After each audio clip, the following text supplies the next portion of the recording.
Shanti, Shanti, Shanti.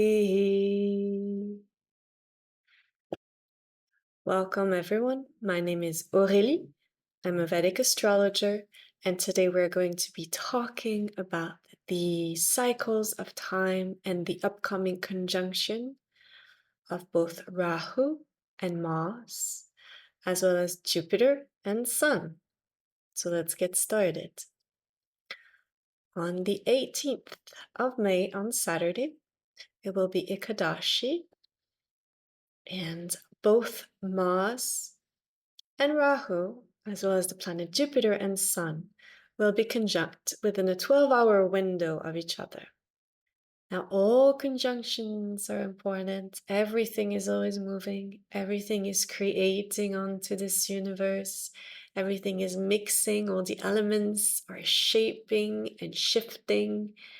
And this movement of time is just ever, ever, ever moving. Now, Pisces and Taurus. This shows a situation that is stuck. We call it bandhana.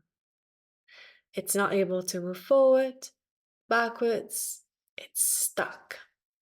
And that's going to shift because the day right after that, and as we move towards the full moon, Venus is going to join Jupiter and the Sun in Taurus, and that's going to pull the energy, allowing for the change to take place, allowing for the situation to get unstuck.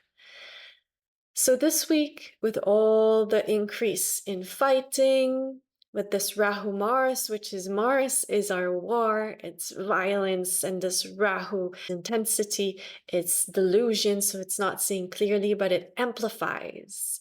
So it's a very dynamic duo to meet together in this water sign of Pisces. And until Venus moves into the sign of Taurus, past Saturday, past these conjunctions, we're not going to see resolution. There will be increased fighting, increased tension, a stuck situation. On a personal note, this could also show up in your own life. Yeah, stuck situation, things that need to resolve, but they're going to stay stuck and intensify some until Venus, until the planet starts to transit, and all the planets are always moving. It's a very dynamic world. It's the beauty of transits. It's the beauty of experiencing all things, you know. There's a beautiful teacher that says, Camilla, who says you will experience everything in transit. And it's true, you know, you will experience having Jupiter over your Aruda Lagna. You will experience, which is a great blessing. You will experience, you know, Saturn in your fourth house, which is not easy. So all of that will be experienced through things that are shifting and changing in your life. And everything is always shifting and changing. It's very dynamic. The elements are mixing, things are being exchanged and creating. We're aging, our inner processes are happening as we age. We're eating, and it's just, it's always transforming. This transformation energy is always here with us. So those two conjunctions are going to happen. And we should expect Saturday to be a little bit of a hot day, hot day, and an unstable day. We should be mindful on Saturday. So if you're trying to make a big life decision, don't. Wait until you pass that point. Wait until things settle, things are more stable, things feel unstuck. Be patient. Allow for things to move forward when they should. It's about doing, you know, I always say it's about doing the right thing at the right time. Yeah.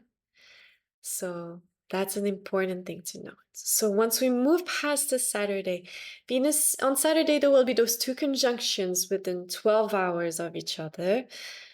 And Venus will be in the high signs, in the high degrees, which we call Sandhi. Sandhi is instability, it's in between. So it's going to push this Jupiter-Sun conjunction. Will not have, it's already a conjunction that's like The fire of the sun is trying to purify Jupiter in the sign of Taurus, because whenever the sun comes right in conjunction, it brings about great spiritual insights in a chart. It also can show a lot of anger and held anger. We also look at is it before it has been at conjunct? Is it at exact conjunction? Is it past the conjunction? Has the sun moved past? So all of these are very important because these are different. Having a conjunction in your chart where the sun is right about to go into the meeting with Jupiter is different than the sun has gone past. So where is the meeting? At which point are we in the conjunction? So this cluster of Jupiter and Sun in Taurus is going to have some instability, being that the owner of the sign, which is Venus, is going to be in the high degrees of Aries in Sandhi, which is like this unstable spot. And that day on this Ekadashi, the moon is going to be heading towards Ketu. It will be in Virgo. So we can see like headless mind. In addition to all these combinations, we have a headless mind. Yeah, we have the moon, society, our thoughts, which can be very intuitive when it's joined K2. If it's, at its best, it can show intuition, but that can also show a deep Kali energy, which is destruction. And again, it's dynamic and it's just a day to mark.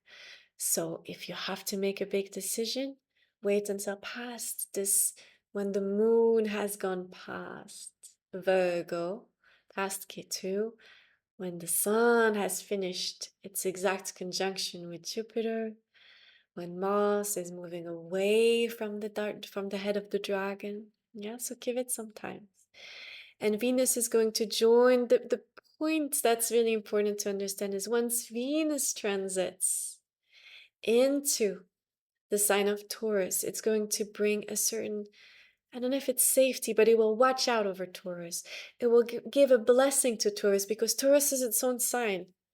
It's its own sign. It's owned by Venus, so it's gonna watch out for Taurus. It's gonna bring protection. So in that sense, I'm really hoping for a resolution, especially in Israel, for things to resolve and to settle. And this week we should see quite intense military action, intense fighting, intense a feeling of a resolution that we would like to see, but is not coming together.